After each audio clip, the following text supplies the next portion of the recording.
Here we go now, Edwin Salmon of Knowledge. This is the show, Edwin Salmon of Knowledge. That is my name, Edwin Salmon is my real name. In case you were wondering, well, wonder no more. Leave your wonder, leave your doubt at the door. Come in, take a chair or sit on the floor. I didn't put out enough chairs, I didn't think there'd be this many people in my house. I'm gonna burrow in your ear like a mouse. A friendly mouse that's talking to you inside your head. Hey salmon skins, and welcome to another episode of Edwin Salmon of Knowledge. I don't know if it was a coincidence, but I hadn't put out a podcast in a number of months. And then the day I put out the podcast, the Queen died, the Queen died, the little Queen died. And everyone sang that song.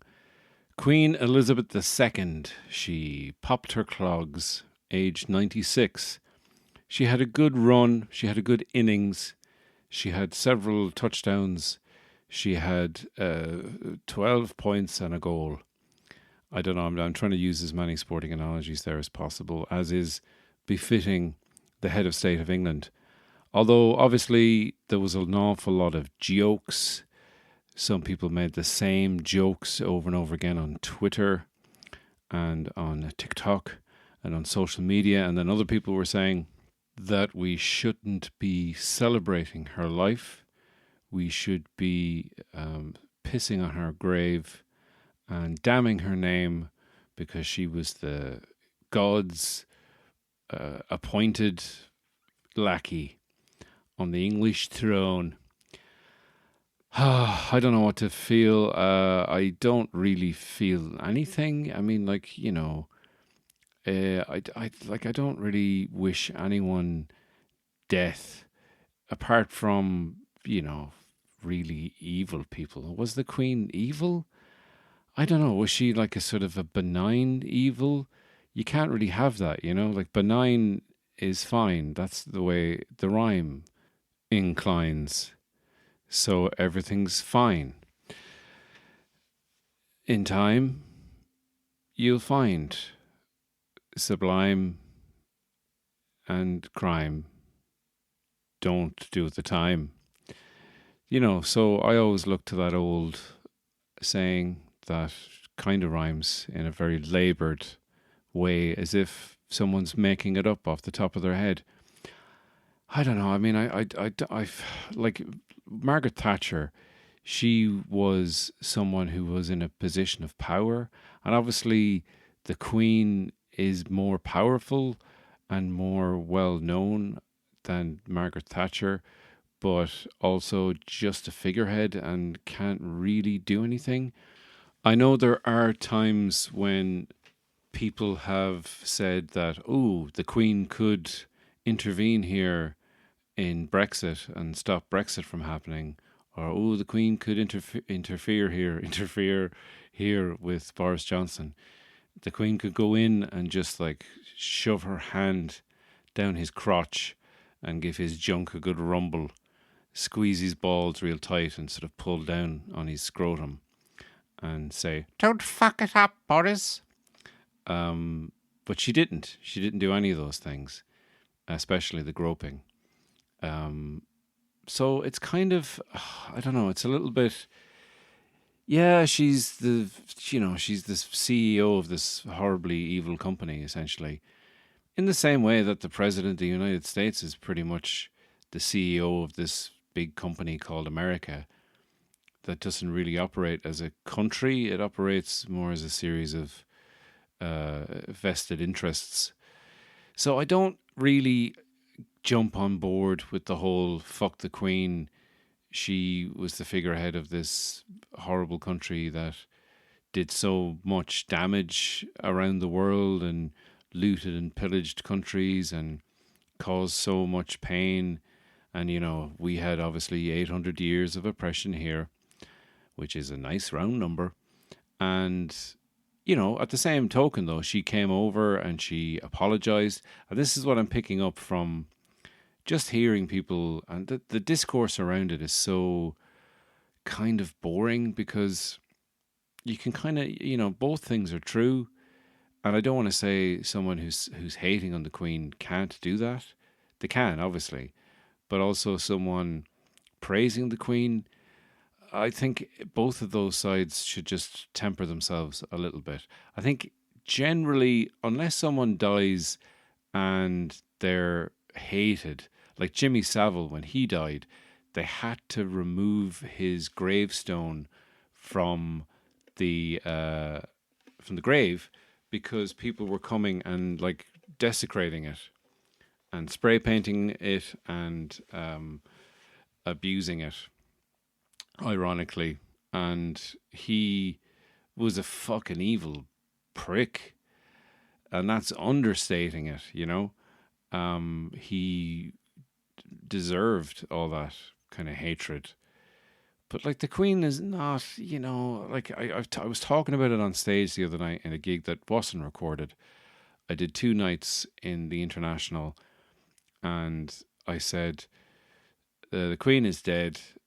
I feel sorry for the corgis, because the Queen's butlers have to go and like break their necks and throw them in the coffin with her. And people didn't like it, and I realised why. It's because people love dogs, and they love dogs an awful lot more than they love kings and queens. And in my head, I thought it was sort of a, ghoulish image, but also a sort of a funny image. Just because if you see a corgi, they're all, they got like thick hair, like Ewan McGregor, and they have kind of smiley faces, like Ewan McGregor. And I just said Robert Carlyle. I was going through the cast members of Train Spotting. But to see a corgi's kind of smiley, happy, tufty face just go like limp and with its tongue hanging out, or kind of surprised and then limp, it's kind of amusing to me, in a visual manner. Obviously, I don't condone violence against dogs, but I said the joke, and then the following night before the gig, I said, "Well, I try this bit again," and add the caveat of people really love dogs more than the Queen, which is it's not a hot take. It's a fucking lukewarm take. This podcast has been full of lukewarm takes, and yet again, this is another one. People love dogs more than the Queen. But there was a guy in the Jacks before I went upstairs to the gig, in his sort of mid-50s, real adobe, and he was saying, the Queen. For fuck's sake, the Queen. It took her 20 years to apologise for all the shit they did. She came over after, many, many years of pain and suffering, and all of, stuff the IRA did to, they killed Mountbatten, and they obviously hated the monarchy, and, they were hunted by the British government, and it was all the Queen's fault. But like, it was just funny to me. Like, she came over and they had a state dinner, and she went into the Garden of Remembrance, and then she apologized for the things that were done, and she even spoke a bit of Irish, a bit of Gaeilge, and that's fair enough, because to be honest, people have slighted me, and we're all guilty of this. Like, people have slighted me over the littlest things. I give someone a CD, a loan of a CD in 2004, and they have never given it back. And I just blank those people when I see them on the street, and they don't know why. And or I've done something shitty to someone, and I'm never apologizing. I'm going to take that fucking grudge with me to the grave. So, her actually coming over representing her country, like, maybe I've been brainwashed by The Crown. Maybe that's it. That's such a quality show on Netflix. I highly recommend it. Of course, that was another line of jokes on social media where people were saying, the Crown's been ruined. We all know how it's going to end now. Spoiler alert for The Crown. She dies in the end. But it was never going to go up to her actual death. But I don't know if I have been brainwashed because, like, your man who's saying, like, she's not wholly responsible for the shit that went down. I know she was, you know, sitting on the throne, but she's not privy to everything the MI6 does, the Secret Service does, or whatever.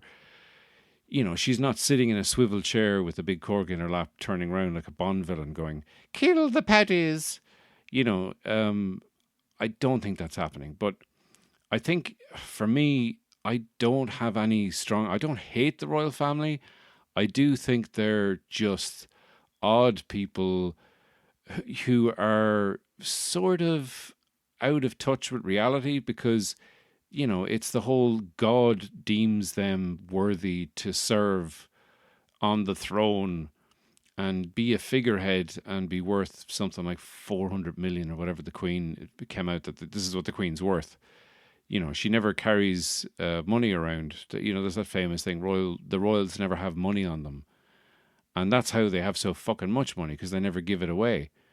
They never even give a tip to someone for, like, you know, waxing their handbags or whatever queens have done to their bags. I don't know. But the Queen, yeah, The Crown I would recommend. It's a great, even the Queen, that movie with Helen Mirren is a great movie as well. It's an interesting topic, like the idea of someone, because she's queen because the king abdicated the throne, and she had to become queen. She would never expected to become queen, and she was very young. And like, I found myself watching The Crown and begrudgingly seeing seeing it through her eyes and trying to imagine what that would be like to have this position of authority thrust upon you as a young woman in, like, the 1950s, and then to be the queen all through the 60s, 70s, 80s, and beyond, up until a few days ago when she died in 2022. So I kind of felt like, oh, it's making me feel sorry for the Queen and these other royals who I really don't care for, or I have, mixed to no feelings. I don't have really good feelings. My feelings go from nothing to mixed, but they don't go into strong feelings of hatred. But The Crown made me feel empathy for them, I guess, is what I'm trying to say. There's not a lot of empathy when it comes to people's reactions. People are either, oh, she was fucking evil, or they're making jokes at her expense, or there's TikToks of people, having like a 2 minute silence in supermarkets while one woman keeps on beep beep her fucking bananas. She keeps on bleeping her bananas even though the Queen is dead. How disrespectful can she be? And I just don't. I don't really care. I don't like. I do think it's, like, because she wasn't an evil person. It's a complicated thing being the Queen, because there's and this is something that comes up in The Crown.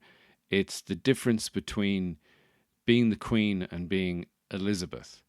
And I'm kind of making her sound like Batman now, in that, like Val Kilmer's Batman, especially, found it hard to be both Bruce Wayne and Batman.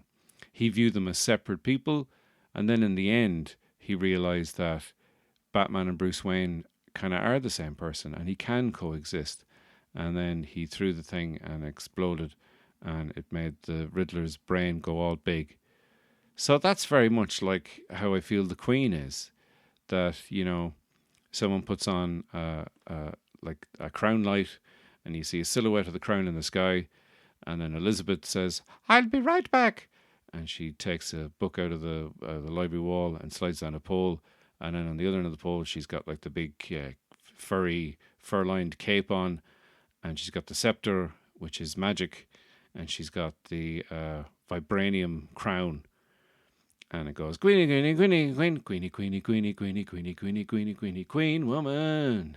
Lizzy, Lizzy, Lizzy, Lizzy, Lizzy, Lizzy, Lizzy, Lizzy, Lizzy. Lizzy too. So she's not Batman, But there's the public side and there's the private side. And I don't know. To me, it's kind of like it's like a gilded cage that she lived in, which again is another kind of. They said that about Princess Diana. You're the queen of our hearts, Diana. And as much as I have been potentially brainwashed and bamboozled by the quality of the Netflix show, The Crown, I find it strange and odd to see what Sky News always do when royals die. And they should really not do this because it's backfired on them in a number of ways. I'll try to find examples actually, and splice them in here. But when they go out on the street and talk to the English general public, and sometimes there's a few Scots and Welsh in there, and they get their hot takes and their opinions on the shit that's happening, like royal babies and whatever.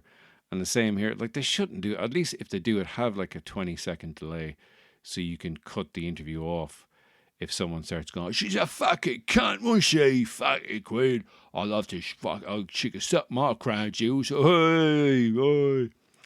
Although you'd probably, you'd see those louts a mile off and avoid them if you had any sort of skill as a Sky News reporter. But again, they're like talking to people, and I just like, there's like grown men, these men that look like testicles and t-shirts. They look like, the Lost Mitchell brothers from EastEnders, and they're all these short, fat, bald men who look like, they're crying almost because the Queen's dead, and they're talking about her in such reverent tones and such respectful tones. And it's like God says, oh Lizzy, she was our queen, she was ours. They say that like we don't know she was the Queen of England. And, they're crying like Scunthorpe United has fucking won the FA Cup or something. And it's kind of sad. I don't understand those men. That, to me, that's a kind of a brainwashing. That's the kind of brainwashing you get from, it kind of reminds me of the sort of Make America Great Again.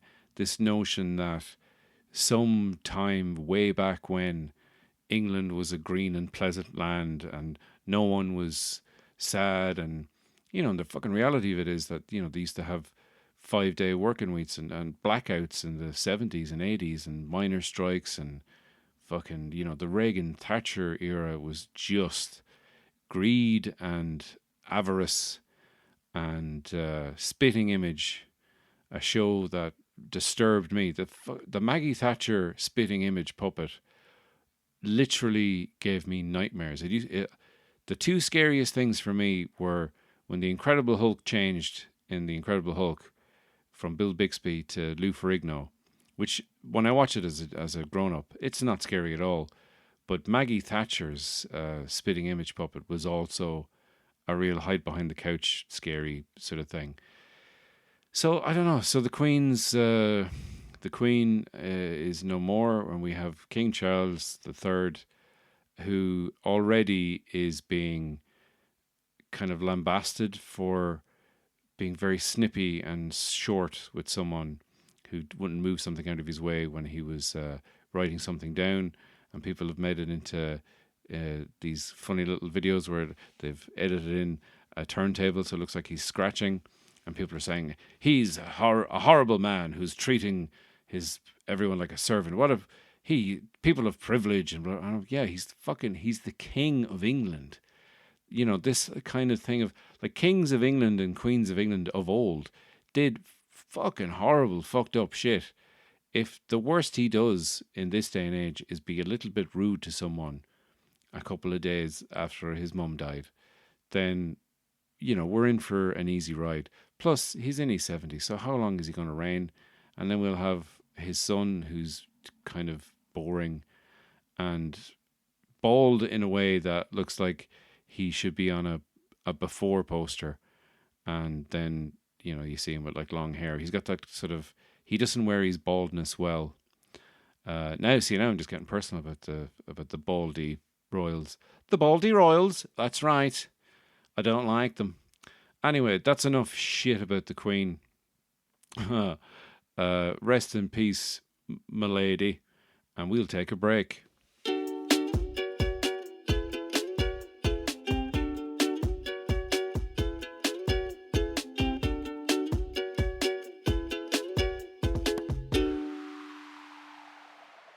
She's all I've ever known. I'm 56, and she's the only monarch I've ever known. She hasn't had anybody else. I just think she's been a fantastic servant to this country and a lot of others and the whole of the UK. And she's just been unfaltering in her duty to this country, and it's just a sad day, really. Right, maybe we don't have as much of that like close tie and to her and her legacy, but I think you see it just through her like her charity and all the work that she had done around like bringing the world together in a way. Despite like I don't see her as yes, she's a figurehead that is for the UK, but she's almost a global symbol of like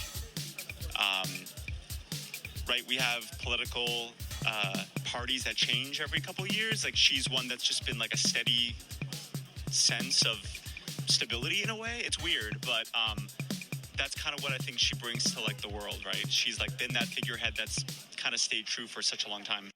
So guys, there you have, welcome back to the second half of the show. There you have some examples of people outside of Buckingham Palace talking about the Queen. I couldn't find, I don't know if they've just been scrubbed off of YouTube. I couldn't find examples of people like off their tits, drunk, or back in the day talking about Diana, or back in the day talking about the Queen, or when Prince William and Kate's baby was born. They talked to people who were like, they talked to a Scottish person who's like, I don't give a fuck about the royals. That was Johnny Braveheart. I couldn't find any of those, but I did find people talking there. 2 clips of, now those were 2 men, one a 56-year-old English man who was bald and had the Union Jack flag around him. And it's all about symbolism for him. It's all about what the Queen represented. He called her a servant. She's been a great servant to this country, which is kind of funny when you think about it, because she's worth like £400 million, yet he describes her as a servant. Like what she's doing is a sacrifice. She's like some kind of peasant, putting the good of the country ahead of her own comforts, etc., etc. But like, talking about the UK, the United Kingdom, which I suppose is a nice way to talk about a country that colonized the entire planet almost, which is, very impressive for a small country. But, there is that sense on, and I know I said I'd stop talking about the Queen, but, look, I just want to talk about these takes from these 2 men. One, an Englishman who's grown up his whole life. He's like, she's the only Queen I've ever known. But yeah, she's been Queen for a long, long time. 60 years or something. And more than 60 years. So yeah, it makes sense that she's the only Queen you've ever known, because she's the only Queen that's ever been there. And then some people are like, we never thought this day would come. And I'm like, really? I mean, she was the Queen, but she was just a woman. She didn't have she wasn't given some sort of super serum, like some kind of Captain America. Queenie Britannia is her Avenger name. She was going to die eventually, and she was 96. But, it just shows how that man is operating from a 50-something-year-old white man in England who loved the Queen because she was an old white woman. And she served here and around the world. Whereas, you will see people of colour not celebrating the Queen because of the actions of England, the colonizers. And I get that, and I respect that stance. It makes perfect sense. I don't condone any of the things, any of the horrible shit that was done. But there is this thing of, people of colour saying any person of colour shedding a tear for the Queen will be, lambasted, hung, drawn, and quartered in the court of public opinion. And I'm kind of like, people can feel how they want to feel. Some people hate the royal families. Some people were gleeful in her death.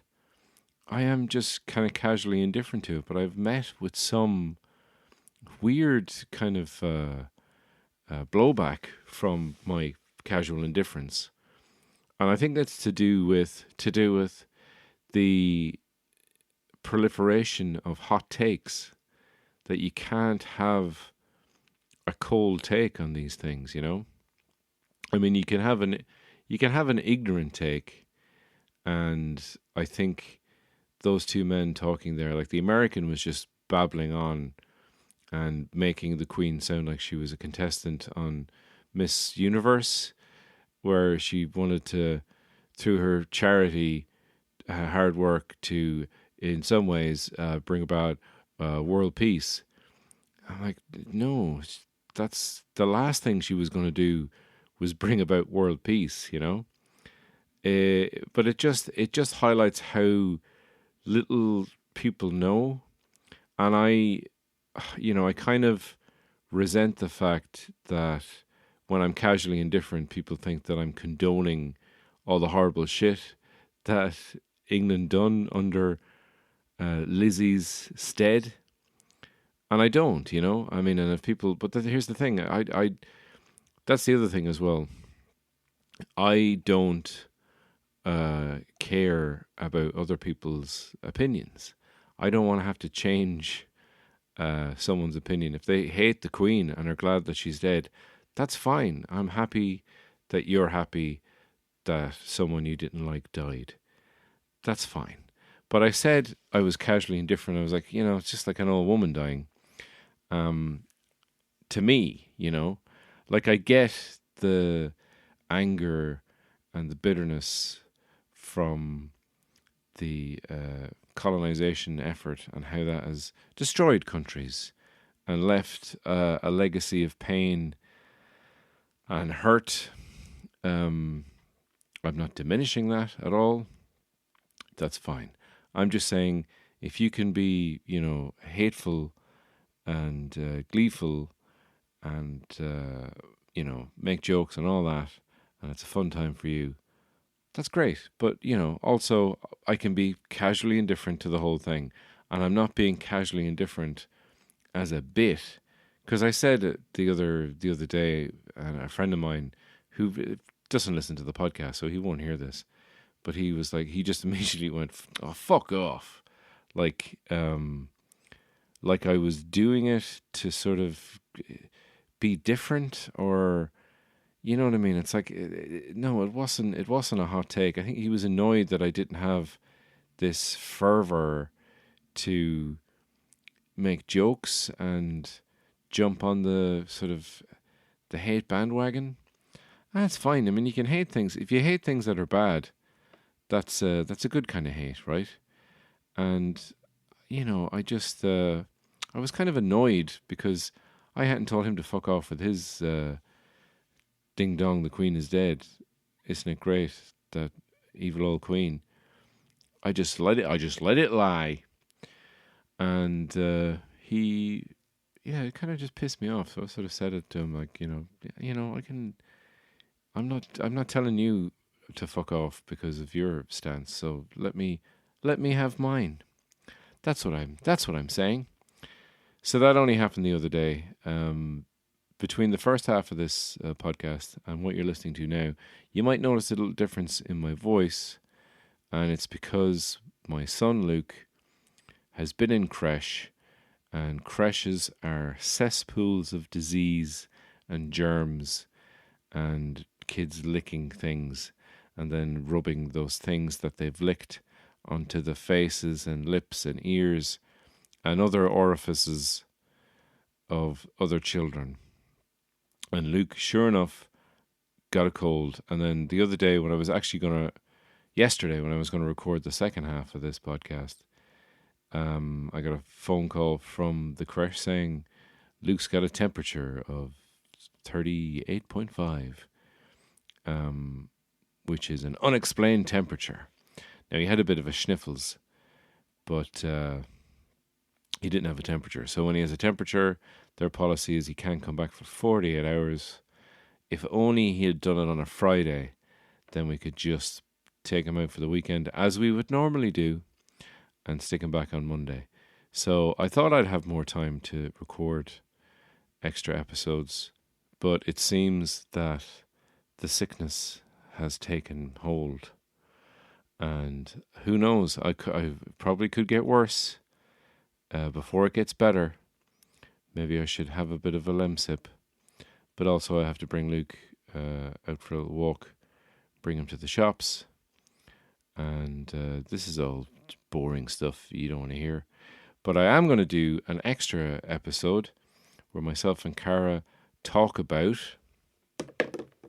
that's baby's bottle falling over. We talk about the worst queens in history. Now, Liz obviously kept her head down, and she didn't do kind of horrible stuff. But then she grew up in an age of civility. Like, I know, yes, I get it. Colonization, blah, blah, blah. Have I ever told you the story? You've probably heard this if you're a patron, because I put up full sets, full comedy sets. I put up little clips on the TikTok and on the Instagram, and I don't know what that accent is, and sometimes on Twitter, although I try to stay off Twitter. The discourse is, it's just leaves a bad taste in the digital mouth. It's like something C-3PO would say after some kind of robot orgy in the R-rated version of Star Wars. Oh my. My circuits are tingling. But yeah, I do post up some full sets, and there is a clip that I haven't put up because maybe I should have put it up this week with the Queen dying and everything. And as I record this, she still hasn't been buried. She's still in the 10-day waiting period. It's like she's in an office waiting with other dead royal people. See, did you hear that? That my voice is going. So I'm going to stop talking and save my voice. But I will say this: if you want to hear myself and Cara talking about the worst things that queens have done, you can become a patron. That will be an extra episode for the patrons, exclusive. It's only a $5 a month. If you want to pay a $5 just for the month and listen to all the extra episodes and read all the extra blog posts and chapters of my book, you can do that and look at all the sets, full half-hour, 20-minute sets, sometimes with new stuff, sometimes with repeated jokes, obviously, because, you know, this is what comedians do. You write jokes, you write jokes, and you write jokes. And as the sickness takes hold of your brain, you can't really pronounce either of those words correctly. And you get confused. And then you think, what is a joke? Is it any relation to a joke? I don't know. But I told a story, and forgive me if I've told this on a podcast before, but it's my English story, where I genuinely don't have a problem with English people. I know, like, people tend to view English people in the same kind of way, or, you know, there's definitely the same with Irish people. You've got your D4 guys, your city guys, posh guys, and, you know, on the other side you've got the north side tough lads, and the different world. They come from privilege, we come from the streets. And not privileged streets, like regular streets. Not streets paved with gold, like they have in the south side, but like dirty streets paved with dirt and shite. You know, whereas on the south side we have parks and people respect each other, and you can ask for flat white with oat milk, and you won't have some big burly man laugh at you and call you a nonce. So, in England, they have a similar thing. And I know people say that class is more of a thing in England than it is here. But, I mean, I don't know. I'm not English. I haven't lived in England. But, you do have this kind of, hello, I'm working down at the East End and, fucking leave it at. Sort of Danny Dyer. All right, yeah, you want to go down the arches, so you don't want to go down there, do. So that's Uncle from Only Fools and Horses. And then you have, of course, the ruling classes who talk like this. And very good. This is the BBC. Queen Elizabeth II is dead.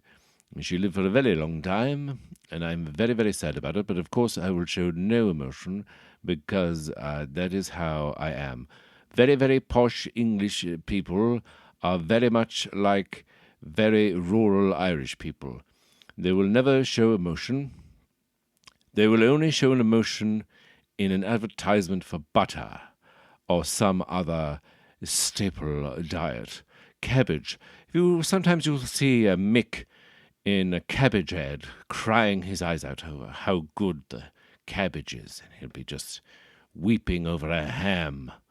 That's something you'll see a lot, but not from me. Never.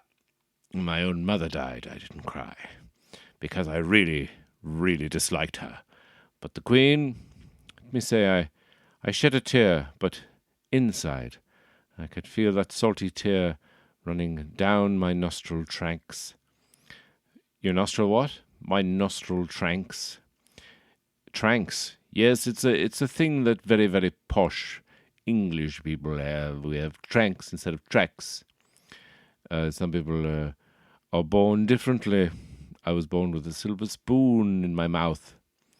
I don't know how it got there. I think my mother must have had a craving for silver when I was in utero, which is also my favorite Nirvana album. I don't know who you are anymore. Me neither. Maybe you should just stop doing this voice. Okay. So yeah, myself and Cara are going to talk about Evil Queens. That's on the extra pod. It could be probably like a half an hour episode.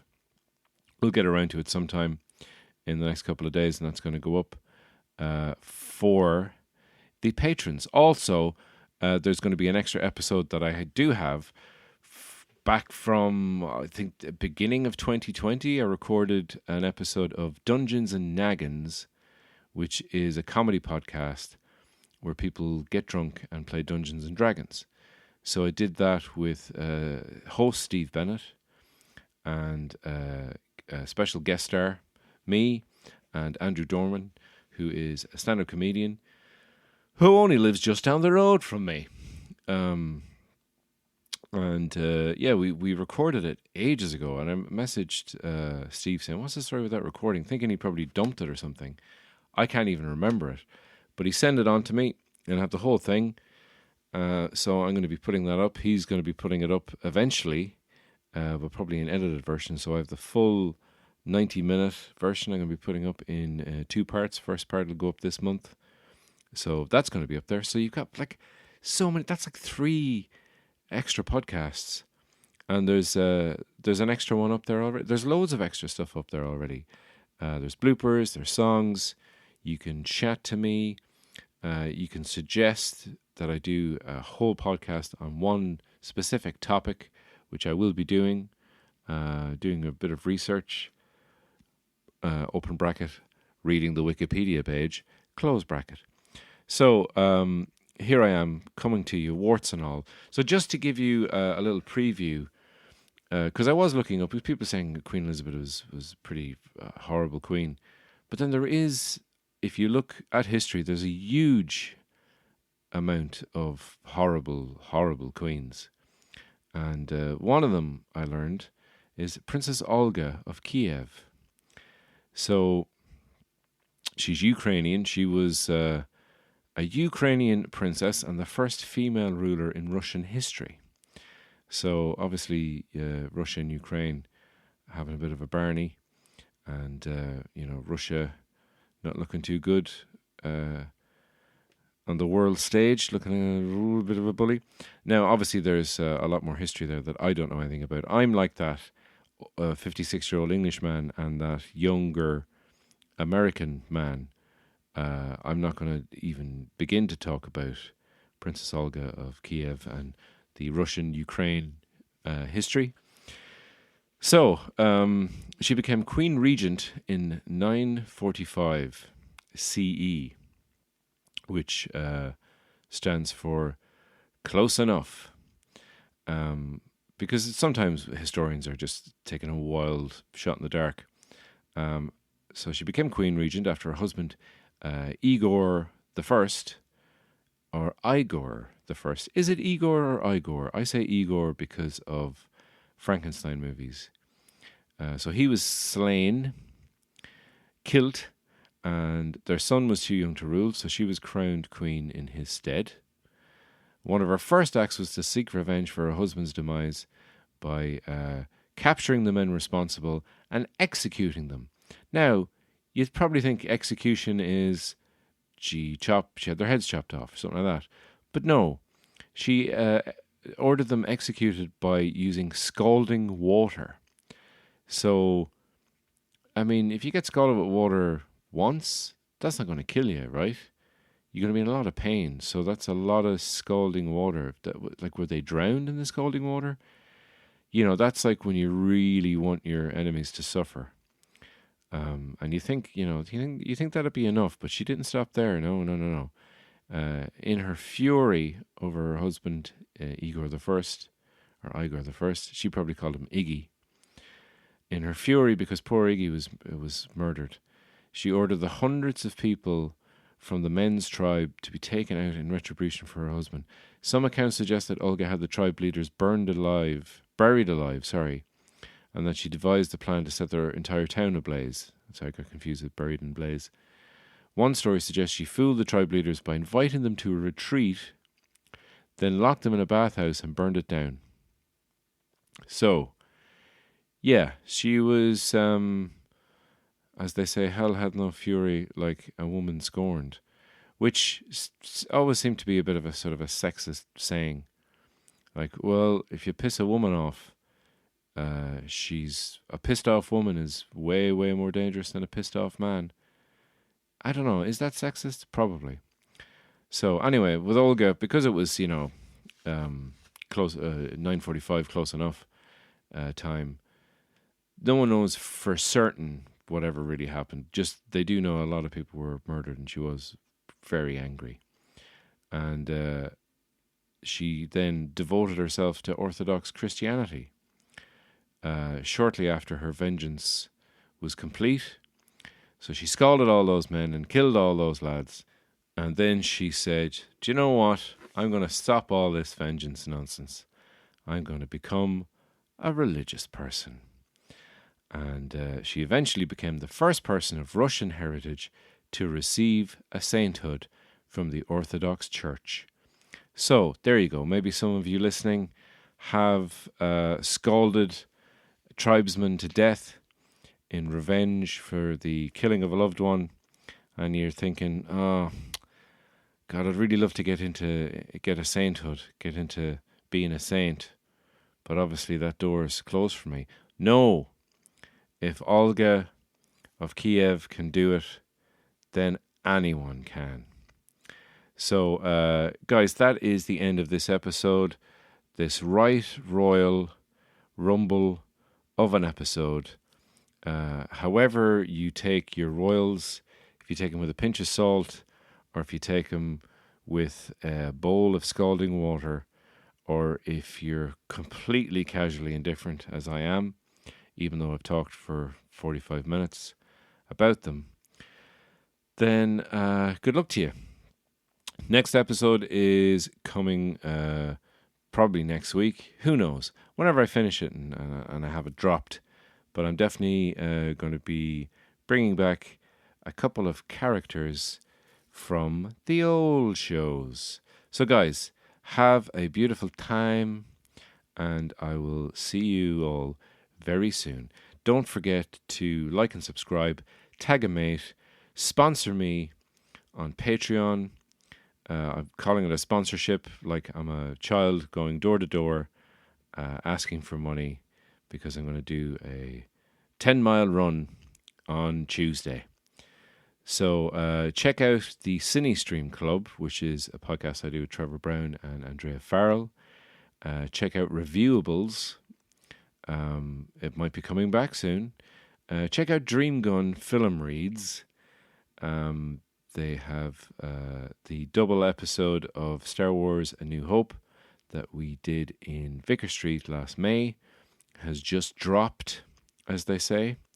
And check it all out. If you don't want to check any of those things out and you don't want to give me money, that's fine.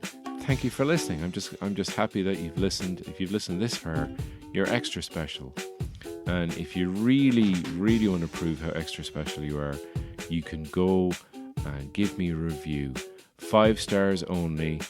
Ed is class. I love having him in my ears. Or you can leave. You can leave a 5-star and then not leave a review of the show. Just leave a story, an interesting story that I can read out, so I can kind of make it like my own version of the Red Chair on Graham Norton show. But if you don't want to do that at all, that's fine. Go live your lives. Be kind to each other. And I will be in your ears like a little hairy mouse very, very soon. Bye.